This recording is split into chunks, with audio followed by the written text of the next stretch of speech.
I'm Greg Walker. I'm the CEO of CABA, and I'll just go briefly over the agenda, and then I'll pass it off to Bob Allen, who will be the new chair of the group. So first, well, obviously we start off with the agenda, and then we do there's an appointment of a new IBC chair that happened recently between the last meeting and this one. And Bob will do a call to order, welcome, introductions, a little bit about the IBC, and then we'll have next will be some administrative work where we approve the past minutes of these meetings. These meetings are held quarterly, all via webinar, and they're open to all CABA members to attend. We'll give a brief update on the research that we embark on through the IBC. We do a couple of collaborative research projects a year where we pool the funds from our members, and then we give it to a research organization to conduct the research project. And then we'll go into a 30-minute keynote presentation from Patrick McLaughlin from Endeavor Media on smart buildings market in 3D. Directions, dynamics, and drivers, and there's some slides on there, and you can feel free to ask any questions. There'll be a Q&A section there, and like Marta said, we'll be also sharing Patrick's contact information along with the meeting minutes and the recording and whatnot after this call for all those that not only attended but also registered. There'll be a brief update up from the white paper subcommittee that's led by Dr. Ken Wax. Then there'll be some new business, and then some announcements, some talking about past events and current and future sort of industry events to attend, and then adjournment. So I'll just go to the next slide. I'll try to be a little bit more brief on this one, but this is really the transition between our old chair and our new one. So our old chair was Brian Ensign from Superior Essex. So he's actually stepping off this role as the chair of the IBC because he's now the chair of the CABA Board of Directors as a whole. So he's moved up into that position and utilizing some of his past experience from Bixby and some other industry associations. So he's passing the torch off to Bob Allen. So Bob Allen was a vice chair for a number of years. He has experience working at in Honeywell and their building solutions group. The majority of you would probably know him through the Seaman Company, where he did a lot of he was a marketing manager, a lot of business development, had a global role. And then recently he's got a new position at Navco, where he's the vice president of sales, and they're a leading securities integrator. So with that, I'll pass it off to you, Bob, to chair the rest of the meeting. And thanks a lot for stepping in the chair position. Thanks, Greg. I appreciate that intro. And again, thanks to Brian Ensign for a great job leading this team for as long as he did. And I appreciate getting the nod now to try to fill his shoes as best I can. So with that, welcome everyone to the IBC meeting. I am Bob Allen with Navco. Very excited to be a part of the meeting. With me today, the two vice chairs, Harsha Chandrasekhar and Bob Lane. Great to have you guys with us today. For those who don't know, the IBC was founded in 2001, and it's an opportunity for like-minded people in the intelligent building world to get together, share ideas, bring some training to the group, and for people who are new to intelligent buildings to understand what an intelligent building is and what technology is out there to be able to support that. We want to strengthen the large building automation industry through innovative technology-focused research projects. We review market opportunities. We want to take strategic action and monitor initiatives that relate to integrated systems and automation in the large building sector. So with that, I'd like to call this meeting to order. Do I have a second for that? Or do I have a motion for that? I'm sorry. Can't lose. Go ahead. And do I have a second? Yes. Is anyone opposed? Great. Hearing no one opposed, we'll call the meeting to order. First order of business is to approve last meeting's minutes, which are available at caba.org/IBC. The minutes and meeting notes are listed on the IBC website from February 10th, 2022. I'd like to call for a motion to approve these minutes. David Katz, I was on the meeting. Great. Do we have anyone who will second that motion? I second the motion. Thank you. Are there any opposed? Okay, hearing none opposed, the motion passes and the minutes are approved. We didn't get who seconded. If you could state your name and your company. Sorry. Sorry, this is Harsha from Honeywell. I second. Oh, I didn't recognize your voice. Okay, thanks. Sorry. Thanks, Harsha. All right, Bob, are you ready for the research update? Actually, I think Bob Lane might not be on the call today. So, Greg, I'm not sure if you want to take over on that one, or if you'd like me to discuss a little bit about the research. I'll leave that up to you. Yeah, I'll handle the research section briefly before we get into the keynote. So for those that you're unaware, we do these collaborative research projects every year. We do one in large building and one in the residential space. And we call them landmark research projects. This one, the board of directors selected the topic, and it's on healthy buildings and indoor environmental quality. This will be roughly a $130,000 research project as a whole. And you'll see some of the funders on the screen there. We just recently started promoting the project, so we're expected to have quite a bit more funders on the research. So the idea is the companies would chip in $5,000, $10,000, or $15,000, usually around the $10,000 mark, and to participate in the research project. And if there's different funding levels where if you pay $5,000, you get the research.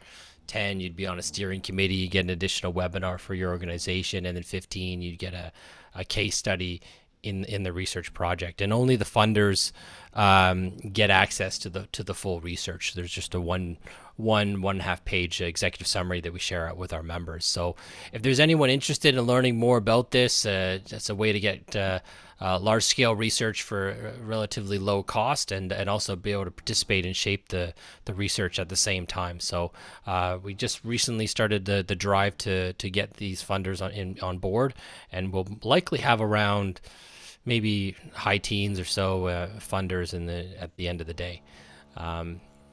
Does anyone have any questions about this research? We sent the RFP out. We got a couple bids back in, and we'll be reviewing those with the initial funders shortly.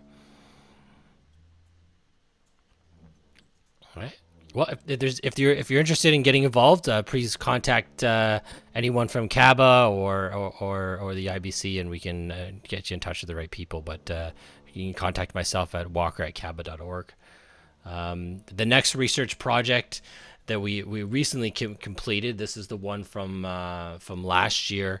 You'll see that there's quite a bit number of funders on the project. It was AI and predictive maintenance and intelligent buildings. This one was done by Harbor Research that won this particular RFP, and it looked at all aspects of predictive maintenance and AI, and it had a series of in-depth interviews with subject matter experts and surveys out to the industry, and provided sort of detailed industry recommendations and sort of business decisions that the companies could make based on the research findings, and at the end of the day was around 100-page research report and slides and presentations that were done at the end of the project. So this will be the same sort of style of and workflow of the current research project on healthy buildings.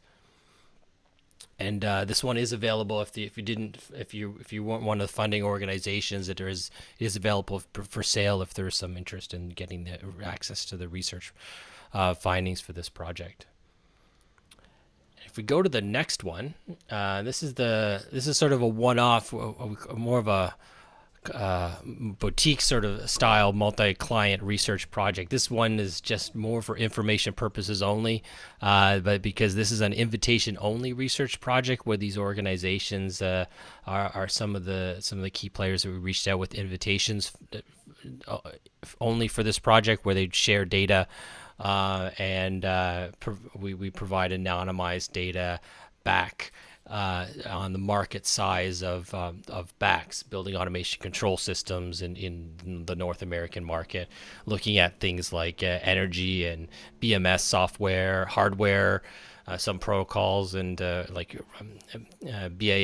network routers and hubs and things like that. So it goes in a detailed breakdown based on what the needs were of those organizations. But the idea was to provide a little bit more granularity in terms of the size of the market in BACs in North America, and hopefully we'll be continuing this. Looks like we'll be continuing it for 2022.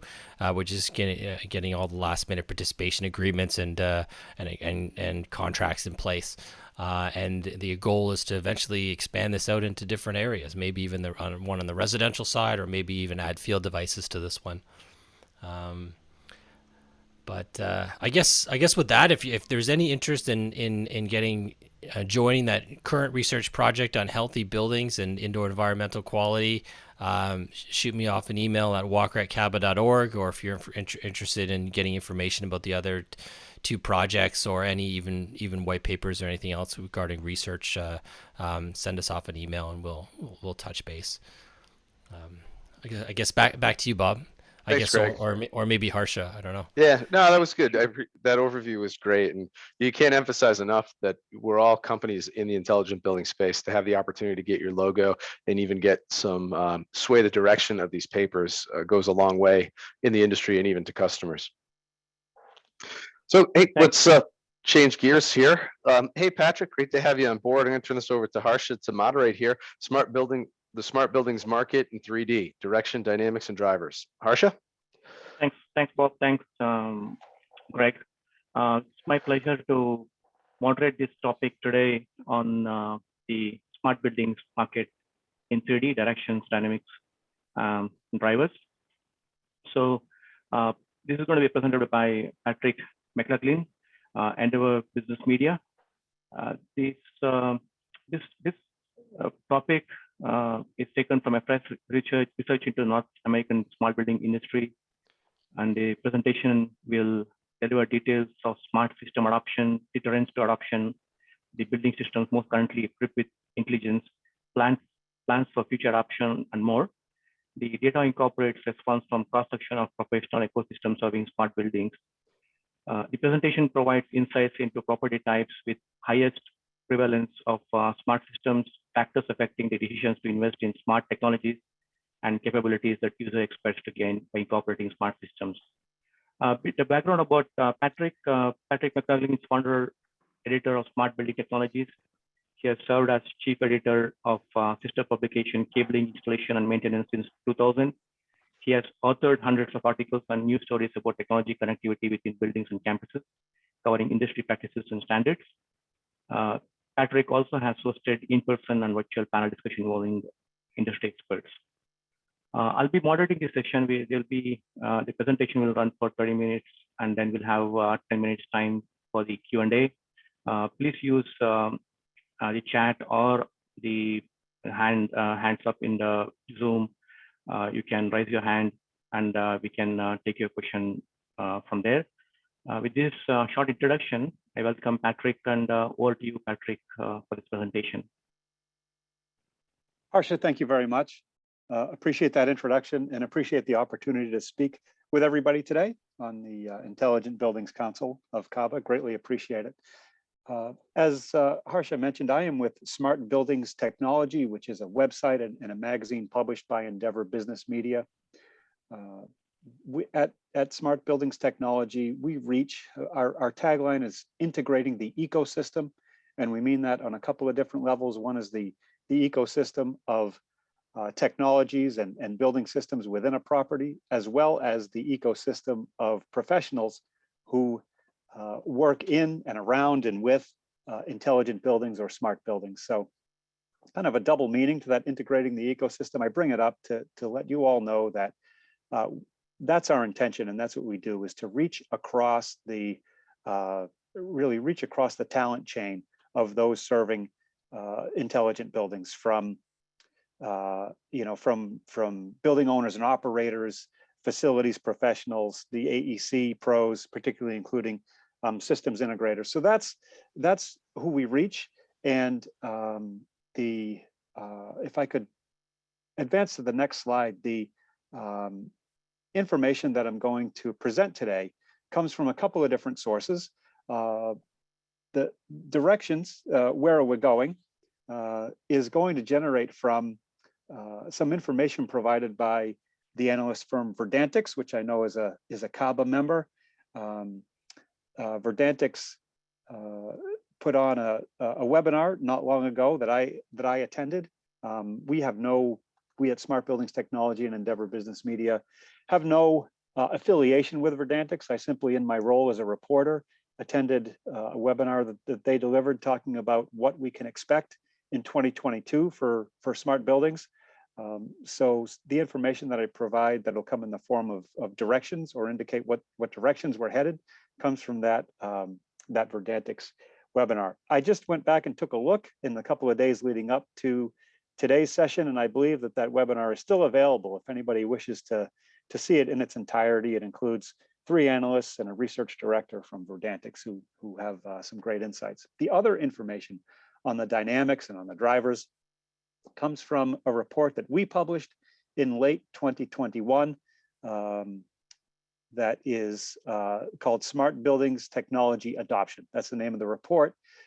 We gathered information from hundreds of professionals across that ecosystem that I was referencing a couple of minutes ago, from developers, owners, operators, through to the trades that work within intelligent buildings. So from that ecosystem, we gathered information that I'll deliver in a couple of parts of today's presentation. So if we can advance to the next slide, this is just basically an introduction to what the drivers are, courtesy of Verdantix Intelligence and my reporting on them. So the next slide lists those 8 trends to look out for in the year that we're in right now. The first one, collaboration, really means collaboration for new or different working models. What Verdantix tells us is that the pandemic work environment really proved that employees can be productive while working remotely or working in a hybrid environment. But they say that the focus now is turning toward how work can be collaborative. It's been proven that productivity can happen. Attention is now going to shift toward how collaboration can happen in hybrid and in remote work environments. The sophistication of energy management strategies is an interesting one, and specifically, they're talking about building to grid interactions. To this point, building to grid interactions have really been achieved by early adopters. The expectation is that in the year that we're in now and in the year ahead, it'll be more than just early adopters who achieve building to grid interactions in terms of energy management. Also, interestingly, mergers and acquisitions among building security technology providers. Over the past year or year plus, there were some merger acquisition deals in which one firm that was very well known acquired another firm that was very well known, and what we're shaping up to see now, or likely to see, are firms that have a strength in one area, for example, surveillance, merging with, acquiring a firm that has a different capability, such as access control. So that's something specifically in the security space that we're likely to see. Also, flex space and an investment in flex space is going to continue, not necessarily begin because it's been happening, but that trend is going to continue. And the notion is that real estate investors take a look at the uncertainty around office space, and investing in flex space is kind of a hedge on their part, hedge against that uncertainty in office space. So the expectation is for that to continue. Cybersecurity is a bullet point that'll be talked about a couple of times in my presentation today, starting off here. And according to the Verdantix information that I'm reporting to you now, they say that where cybersecurity isn't already front of mind, it's going to be very soon. So I'm sure there's a lot that could be said about that, but suffice it to say that if organizations are not already front of mind with cybersecurity, they will become. And then the rise in building certifications really ties back to environmental, social, and governance pressures that are going to drive building owners to invest in attaining some of the certifications that are available. Connections, between a building certification status and the leases that it can command are growing, and that's likely to also contribute to the rise in the attainment of certifications. Also, we can expect commercial landlords to start to appreciate the value of net zero, and a couple of factors are behind that. One of those factors is that pressure from investors to obtain higher rentals. Just mentioned the previous bullet point too. Higher rentals that net zero properties can command is viewed favorably. So tenant demand for a net zero property is also going to push. So the expectation is that commercial landlords are going to see the light, as it were, with net zero. And then digital twins gaining traction. They say that smart cities really than individual smart properties are going to be a driver here. But regardless, digital twins, which we've heard some about and seen some examples of, they're likely to begin to make more of an imprint as we move forward. The next slide will move us into the other D, the dynamics. Where are we now? And this is information that I'll take from the report, which I've got an image of on the left side of this slide. I'm going to show detail on a couple of data sets that we discovered in our research, and just reinforcing again that this data comes from professionals across the smart buildings ecosystem. So in some cases, we gathered information directly from building owners, from building operators, from facilities managers. In other cases, we got information from consultants to the smart building industry about their clientele. We also gathered information from integrators, systems integrators, and they provided information about their portfolios of customer properties. So it's it really does represent the input of the ecosystem of building owners and operators, as well as those that serve those properties. So if we can take a look at the next slide, one of the data points that we gathered and report on in that survey that we did, the building systems that currently employ some type of smart technology. And we did leave it open. Any level of sort of smart technology integration qualified as a yes is how we put it out there when we were doing the research. So this represents the positive responses to that. Now, this isn't a pie chart, but some people tell me that it could pass for an eye chart because it's not necessarily easy to read. So depending on how big or small those green bars are on your screen, I put on the right-hand side sort of the higher numbers listed on the right side of your screen. And what shows there is each of the building systems that came in at a higher than 50% response in our study. So as you can see, energy management, lighting, and access are the most popular. I think it's worth noting that we addressed lighting and lighting control separately. We allowed respondents to our surveys to address those separately, very close together, but we treated them separately. As you can see, they scored similarly, not just in this data point, but throughout our study. And concerning access control and then building access, we defined access control as gaining access to areas within the building, while building access we consider to be gaining access to the building or to the property itself. So again, very similar numbers for those two. Other systems that we asked about here, in case the chart's a little tough for you to read, that got more than a 50% positive response rate include AV, audiovisual, fire protection, and occupant comfort. So that's sort of a snapshot of the building systems that most commonly employ smart technologies today. The next slide summarizes the value that those who we researched and who we interviewed place on smart technology for these same building systems.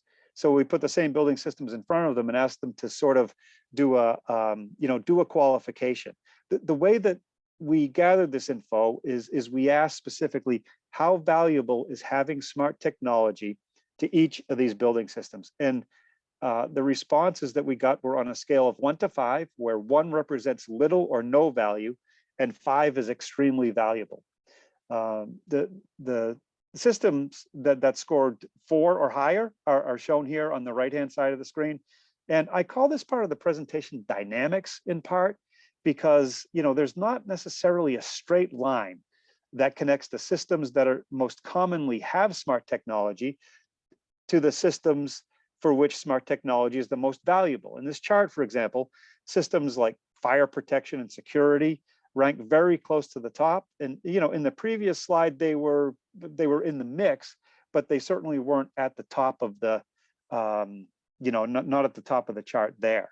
And also, in the previous chart, I mentioned AV, audiovisual, as a building system that has near 50% penetration rate. And here on this chart, in case you can't see it, AV is certainly has some value. Its numerical score here is 3.66, but again, it's not near the top of this list. And well, why is that? I'm not going to go that far out on a thin limb and promise to answer that question exactly here, but I hope that my final set of slides on market on some market directions or market drivers might prove to be some food, I guess, for our collective thought, maybe is a way to put it. So if I could ask for the next slide, which is an introduction to that. After it says directions at the top, could say drivers and probably should say drivers. Drivers, what's pushing us forward and what's pulling us back. And again, these data points are taken from the study that we published in the fall, and that is shown here on the left-hand side. So again, a couple of charts, couple of similar eye chart green bar images for you to take a look at here. So first, what I'll call the contributors, what's sort of driving us forward. The data about the factors that contribute to deployment of smart technologies. Actually, the question that we asked, it may be impossible to read, but it's right at the top of the bar chart. To what extent do these factors influence investment in smart buildings technology? So we did put the word investment in there intentionally, essentially sort of putting in their minds what makes it worth the money. And we use that same 1 to 5 scale. The results are what you see here. The good news is that 13 of the factors that we asked about come in at a score of 3 or higher, and a few others are very close to 3. I think it's interesting to look at some of these influences and think back to what Verdantix told us we might expect in the year ahead. Merger and acquisitions in the security field.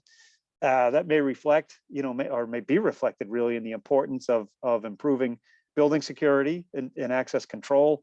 I also found it interesting that the ability to remotely control a building ranked high here. And I know that doesn't exactly equate to digital twins, but I put remote control and sort of digital twins in the same broad category. So there are some sort of reflections back to Verdantix research here, including, we ask here about employee productivity, and it ranks very highly.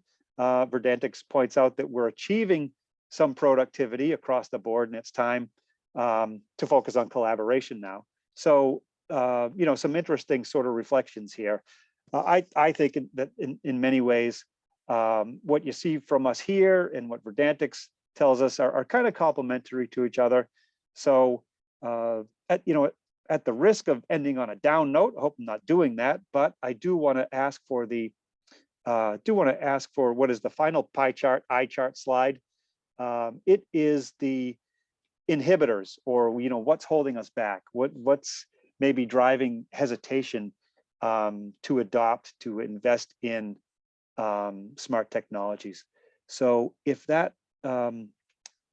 next slide can be brought up, I take a look at it really, and again, this is partially so that we don't end on a negative note, but spin it to the positive. I really look at these as opportunities to know what we have the opportunity to overcome, we collectively. You know, if we as an industry can address the biggest, the most common inhibitors to smart building technology adoption, well, then we'll be on our way, I guess. So the study tells us that upfront costs are clearly the biggest hurdle. Again, what you can make out of that chart, you know, that bottom, the initial investment represents the bottom green bar, and you can see how it outpaces all the others. So upfront costs being the biggest hurdle, that's not, can't really be considered a surprise. But if we look beyond that, cybersecurity and data privacy really come in right next to it.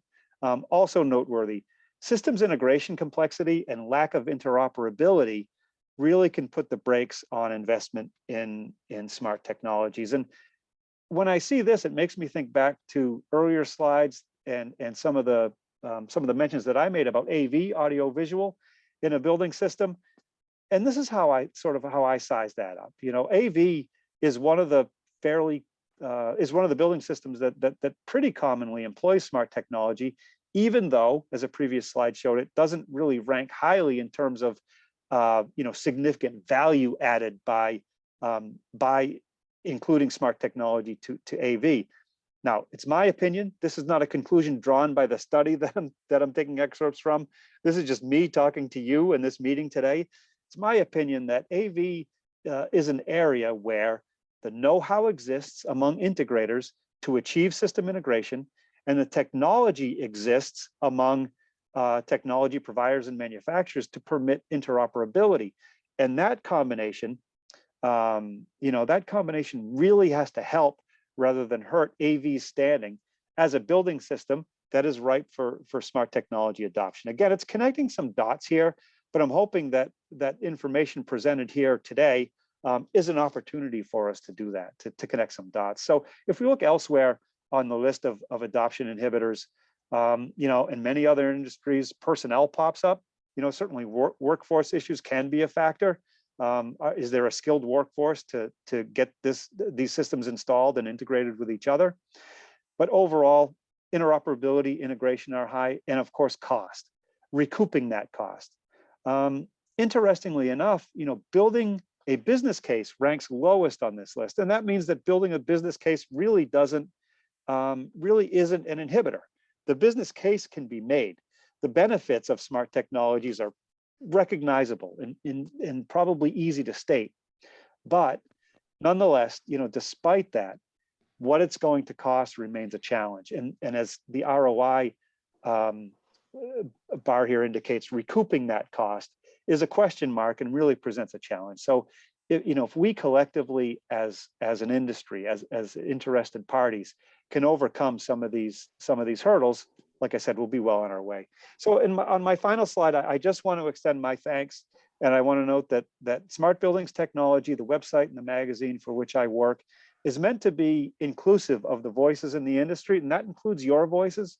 So, you know, our website in particular is where you can tell your stories about real life successes, as well as, you know, some of the possibilities for smart technologies. So if you have stories to tell, I hope that you'll consider our platform, Smart Buildings Technology, as a place to do that, because I certainly do want to have a collaborative relationship across the ecosystem of the industry, especially and particularly including with all of you, and want to be a platform through which you can provide some knowledge and really contribute to the adoption and the appreciation of these technologies. So thank you. I hope I didn't go over time. Really appreciate the opportunity to be addressing you today. And if there are questions, I'll do my best to either answer or dodge them, I guess. Thanks, Patrick. This is a very exciting session and you know, very informative. And you know, one thing that, you know, I think I would request, you know, anybody who has any questions to either be, you know, put on the chat or maybe raise their hands while the audience are making up the questions or getting ready to ask. You know, I would say, you know, being in the industry from past many years, I think when at every juncture, the buildings have been smart. Sometimes, for example, in the DDC world, when they moved from to DDC versus in open protocol standard using BACnet versus now, I think the thing I gather from your discussion, what's kind of driving smart buildings today is technology in everyday life that's kind of driving more demand for better data. I think changes in working habits that you pointed out, and the climate crisis, I think big factors driving the adoption of smart buildings, and many other things that you kind of pointed out in your presentation. One thing that I wanted to ask you in terms of, it's always been a challenge to have an upfront investment in smart building without kind of knowing the ROI and when owners are going to kind of recover the cost back. Also we are seeing in parallel industry in the industry of cars, where they are also going to a different business model where they are going into an pay as you go or an subscription model. Do you think that's something which you see as taking off in smart building space, where it's kind of don't have to have so much upfront cost for smart buildings, but you can recover the cost by a subscription or a pay as you go model? I would hope so, right? I have optimism for that, and I certainly hope that it's a model that that could work. What I have found, or conversations that I've had, and what I've observed in those conversations, what really gets underscored time and time again is the complexity of everything, and I would also assign that to this this type of investment, where when an installation project is happening, the number of parties involved creates a significant amount of complexity, especially considering the amount of interaction that they have to have with each other.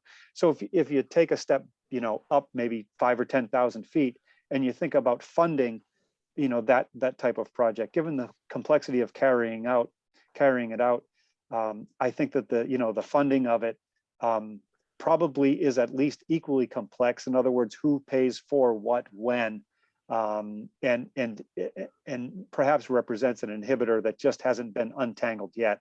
Perhaps though, as you mentioned, the pay-as-you-go model could be a crack through which light can shine and something can happen. I know that's not much of an answer, but I'm trying to provide some optimism in the face of what I've heard about complexity. Sure.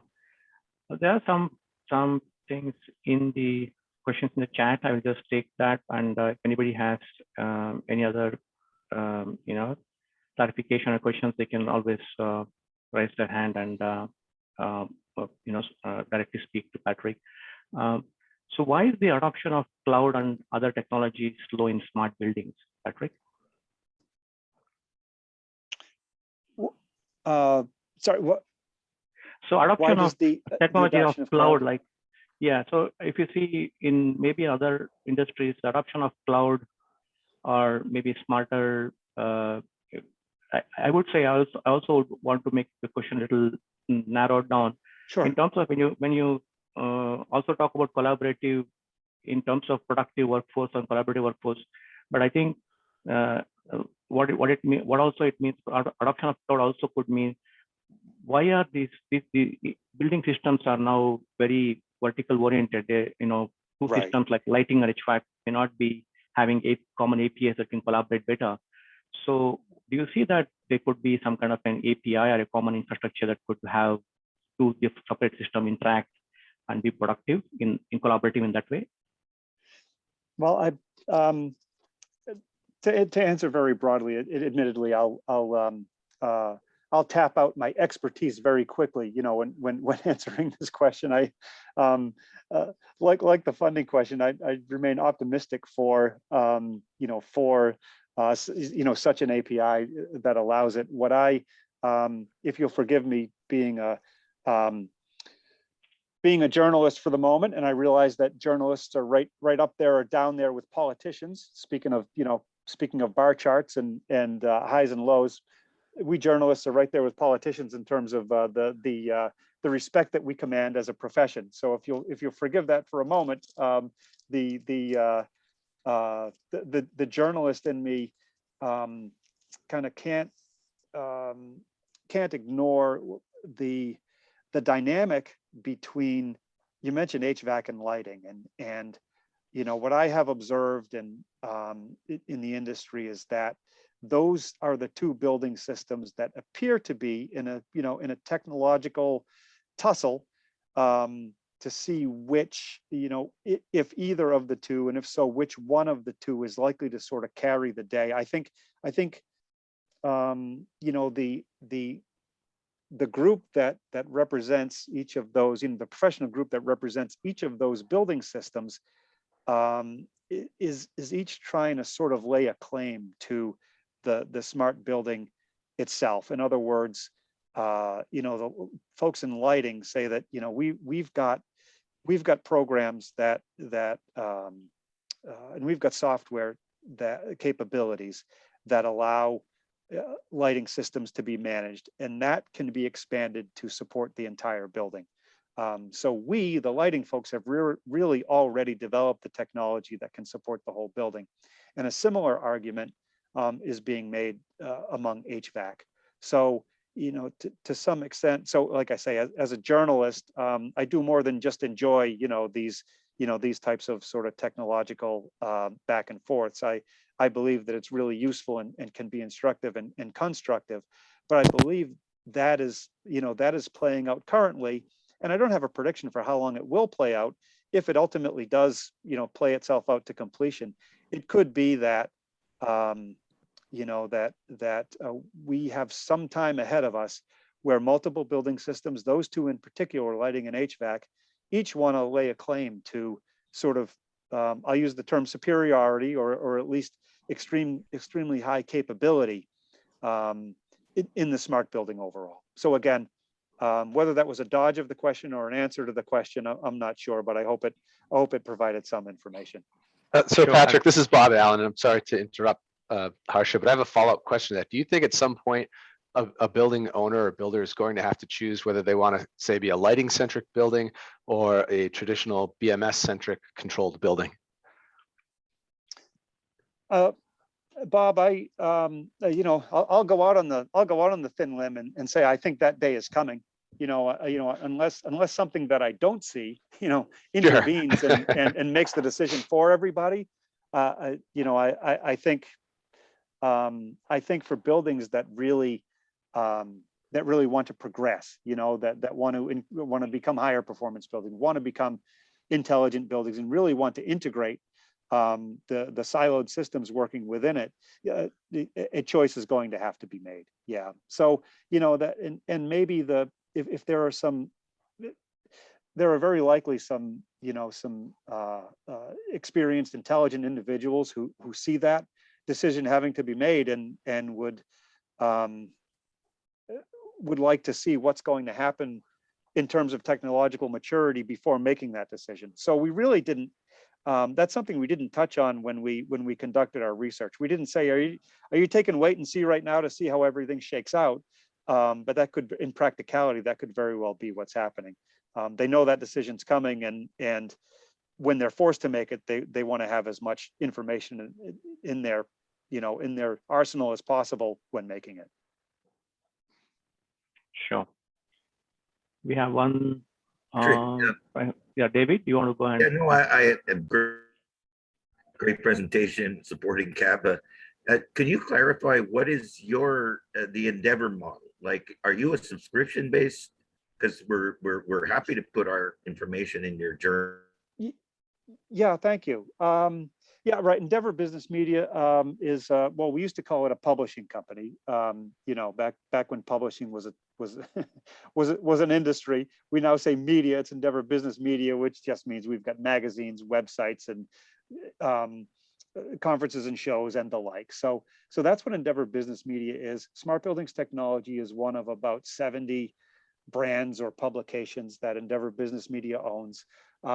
We are, you know, our website, of course, is open. It's smartbuildingstech.com, you know, and it's open to anybody and everybody who wants to visit. We hope many people do. The magazine is a free subscription. So it's just a matter of sort of what we call controlled circulation, filling out a form, and provided that your work legitimately, you know, lines up with what we're covering. The subscription is free. The magazine is published 4 times a year, and the website, of course, churns daily news and other information products. I don't know if that answers the question, David, but you know, we certainly, you know, there is a, you know, we do have newsletters for which, you know, you could sign up for a subscription. Of course, the magazine I mentioned, but it is, you know, it's a free model. The caveat is, or point being, that the research study from which I pulled those green charts from this is something that we have available for sale. So that's, you know, that's kind of a one-off project, but our daily, you know, our daily operation of magazine and website content and things like webinars that go with it is all, you know, is all available for free to anybody who wishes to visit and take part. And I should add, I think you guys just bought Buildings Magazine and Facility Management Magazine as well, and getting more involved in some intelligent building shows, and expanding out your research arm as well. That's right. You're exactly right, Greg. Thank you for that. Thank you for that plug. I've tried not to make this too much of a commercial for myself, but yeah, exactly. You're exactly right. Are you operating? Probably more to come. Go ahead, David. I'm sorry. Well, Great. Harsha, are there any other questions, or yeah, I can wrap see up this segment? Yeah, I can see one more hand up from Davar.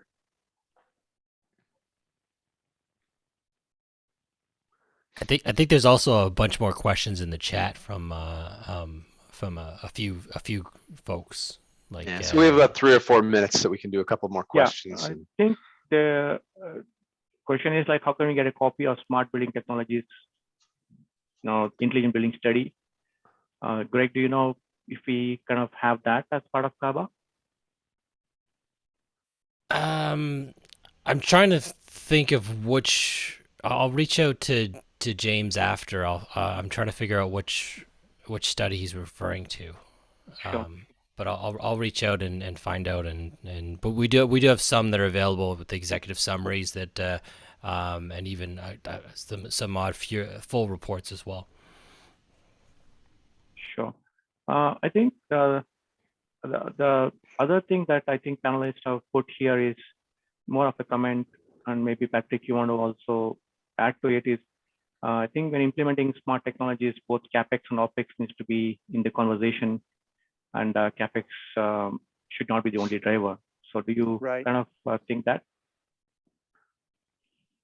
Absolutely. Yeah, absolutely. Thank you, Harsha. That's this is just me on a soapbox now, but yeah, right. I mean, that's got to become part of the conversation for sure. Yeah, clearly. I mean, or it's indicative in some of what I presented late in my slides, that CapEx, you know, is a dirty word for many, and the appearance is that things are CapEx heavy, and OpEx certainly needs to become a part of the conversation too, like you're talking about.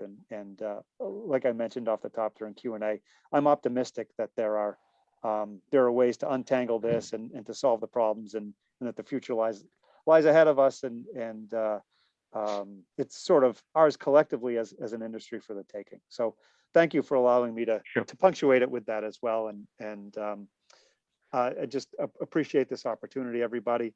My email address was on a final slide, and Marta may have mentioned that it may be true that my contact information may be available to you elsewhere as well. If you don't have these slides, if they're not given to you as part of your participation, please screen capture this and feel free to email me there. I certainly would enjoy the opportunity to talk to you further about anything discussed here today, as well as anything else related to how we can carry your message with smart buildings. Thank you. Sure, Patrick. Thank you very much for your time and wonderful presentation. Thank you. Yeah, thank you very much, Patrick. That was great. And thank you, Harsha, for the great job of moderating it. Up next, we'll get deep dive into our white paper subcommittees with an update from Ken Wax. Thank you very much, Bob.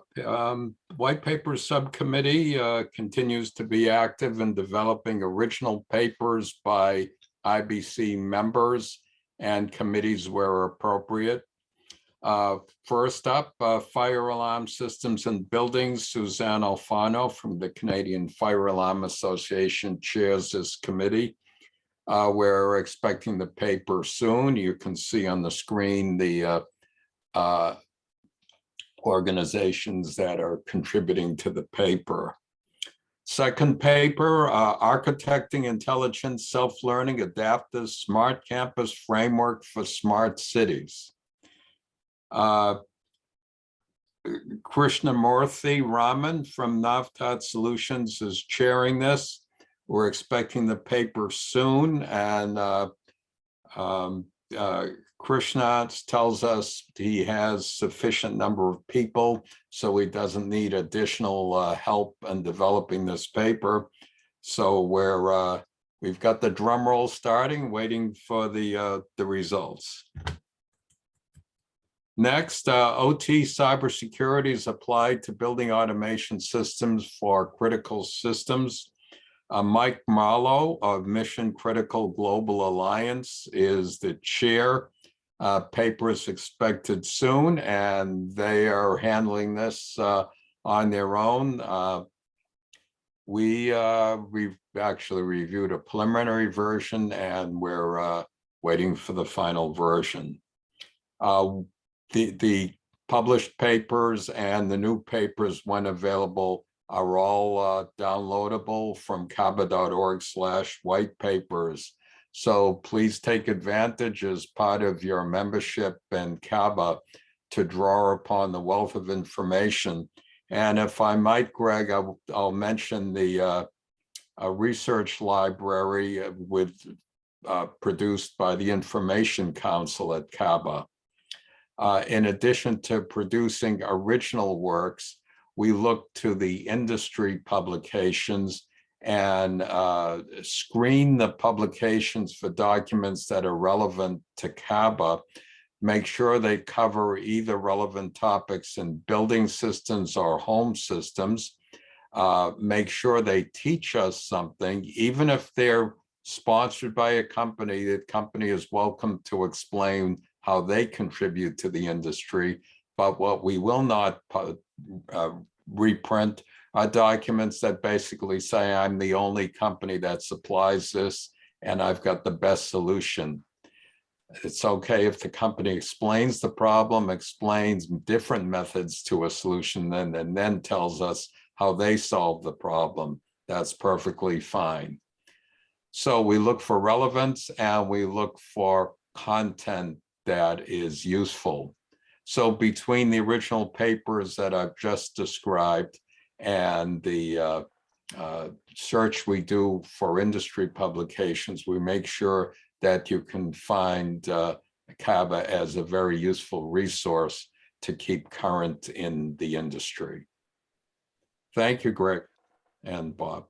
Thanks, Ken. Appreciate that. And one other question for you real quick while we have you is, what if someone wants to collaborate on a white paper with other members? How do they go about getting involved in some of these writing committees? Well, the best thing is to send a proposal to Greg. Just write to walker@caba.org, and Greg will speak to you, or also contact Marta at CABA, and they'll take it from there, and they'll then pass it to me and other relevant committee members. It really depends on the topic, where it fits in in the CABA councils, and what help the author would like from assembling a committee, or whether the author feels confident they can do it on their own or with their own company personnel. I would say that vetting with a CABA committee can lead to a strengthened paper because it's subject to critique by your colleagues in the industry. And remember, CABA provides a unique forum where you can collaborate with people in the same industry in a way that you can do only on certain occasions, like when you meet up at a trade show or such. But generally in US and Canada, simply calling your competitor and chatting up technical topics is usually frowned upon. So CABA provides a neutral forum for this type of communications. Awesome. Thank you, Ken. Appreciate all that insight. All right, moving on to new business. Does anyone have any new business that they would like to bring to the table now, such as new Keynote ideas, new white paper ideas, new projects, different agenda items that we can include in future meetings?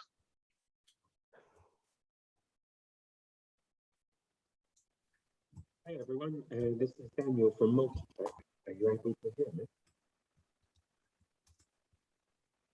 You're a little muffled. We can barely hear you. Yeah, we didn't hear that. Let me just put on my headset. I'll be 1 second. Right, how's that? Is that better? Yeah. I put in the chat because I was at an IFMA, facility management event yesterday, and I think there's some great opportunities to think about maybe some co-developed webinars. IFMA has a whole movement now into the smart building and sustainability and net zero. So many of the topics are common to both us and BOMA for that matter. So I think we might expand our CABA reach and get more people on. Great. Thank you for that. Hey, can you hear me now? Yes. Right, sorry about that docking station. So there's been a couple of messages here in the chat about insurance and about some of the use cases that are insurance and risk management is bringing into building and management systems. And the last comment here is an interesting one from Patrick, that rightly he pointed out in his study that plumbing came in quite low.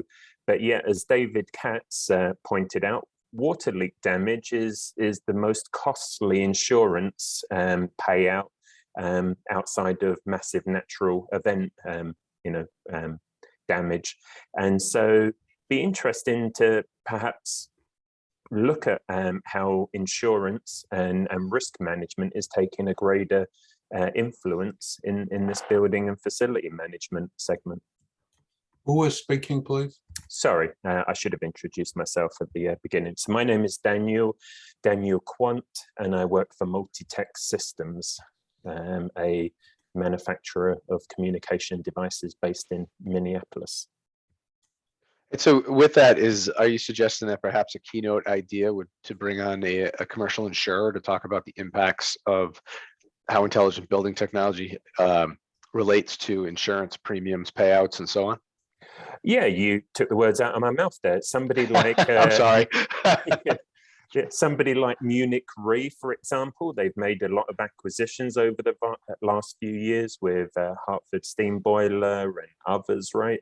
And they're a massive reinsurer, but they're taking a leadership here in how to not be that company that comes along every year and extracts a large sum of money out of you for insurance. Instead, they want to be a partner in risk management.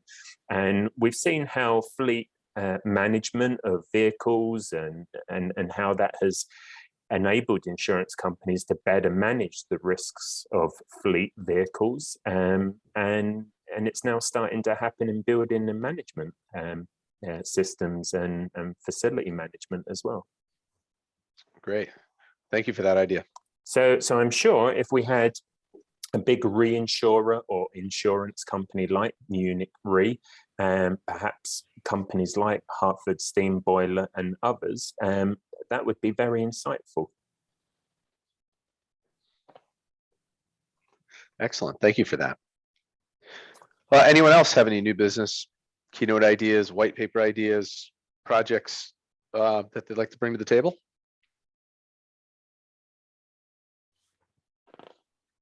All right. Moving on. Other than what I put in the chat, we finalized our building intelligence quotient, updated the one we did in 2008 when we were way ahead of our time for CABA, and we're looking for free pilots for anybody that contacts us to try it out. Thanks. Great. Thank you.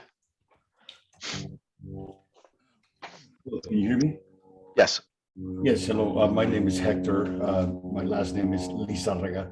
It's a tough one, but I am with Alberio Energy, national business development, and I have some 40 years in the industry. We represent just about every product line in the market today around the country as an independent contractors.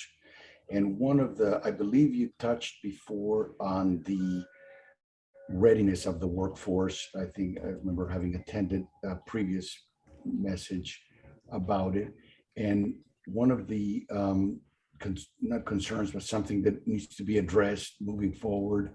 There is no problem with the technological development, the speed of, interconnectivity efforts amongst the different product lines and the different, building components such as lighting, access, and so on and so forth. But I think one of the utilization, the smart technology inhibitors is the utilization, and not only the utilization, but also the maintenance over time, and not necessarily dollars, but service calls and upkeep, but the productivity and the functionality. So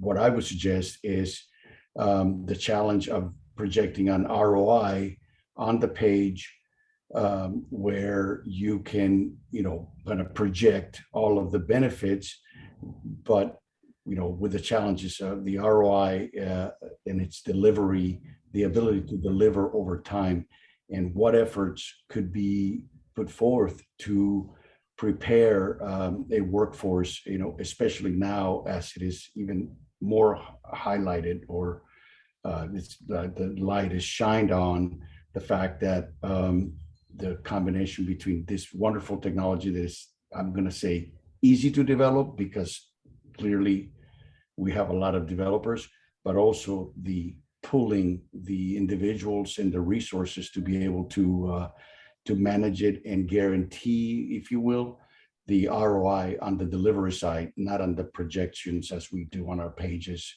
when we go after projects and we collaborate. I hope I got my point across in regards to everything that we do. How do we make sure that our projections are delivered? Thank you. Thank you, Hector. Appreciate that. All right.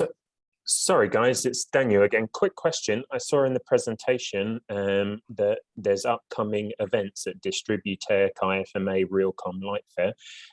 What is CABA doing at those events? Are you just highlighting them, or is CABA actually doing something there? Yeah, we're about to get into events here in a second. We'll let you know which ones CABA's attending.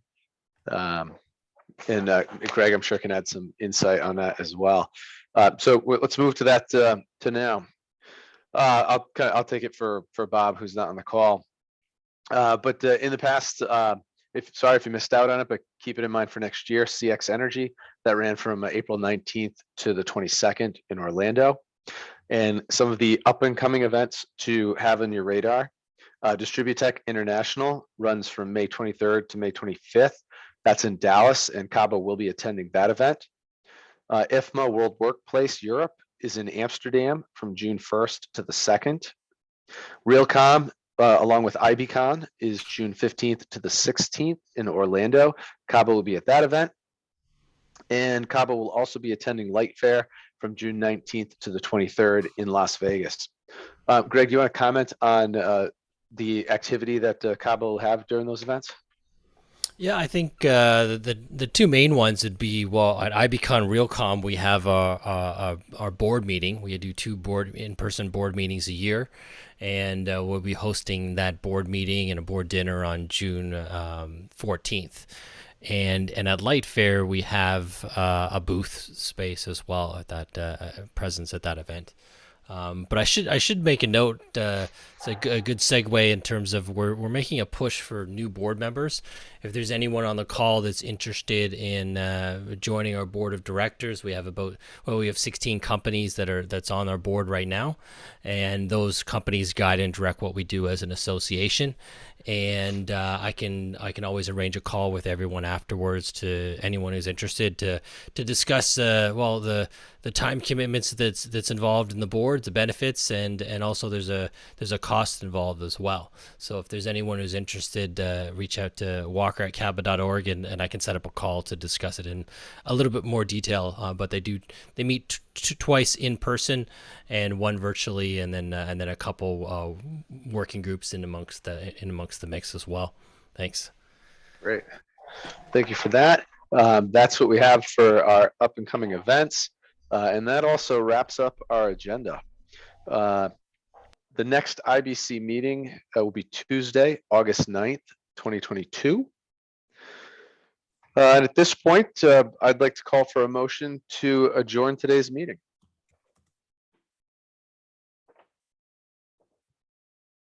Is there anyone who would like to? I'll move to adjourn, David Katz. Thank you. Thank you, Dave. I thought we were going to be here till August 9th there for a second. Pixie.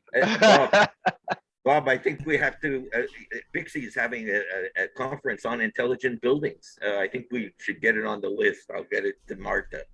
That would be great. Absolutely. Okay. Maybe we can send that information out either with or following the recording. Yeah. Okay. Thanks. Thank you, Mark. Anyone would like to second that motion? I would, Harsha here from Honeywell. Great. Thank you. And are there any opposed? Hearing none opposed, the motion passes. This meeting is officially adjourned. Thank you, everyone, for your attendance and your participation. Greg and Martha, thank you so much for facilitating and organizing the meeting. And Patrick, always great to hear your voice, and appreciate all the insight you shared with the team today. Thank you so much. Pleasure to be here. Thanks, everybody. Thank you. Thanks.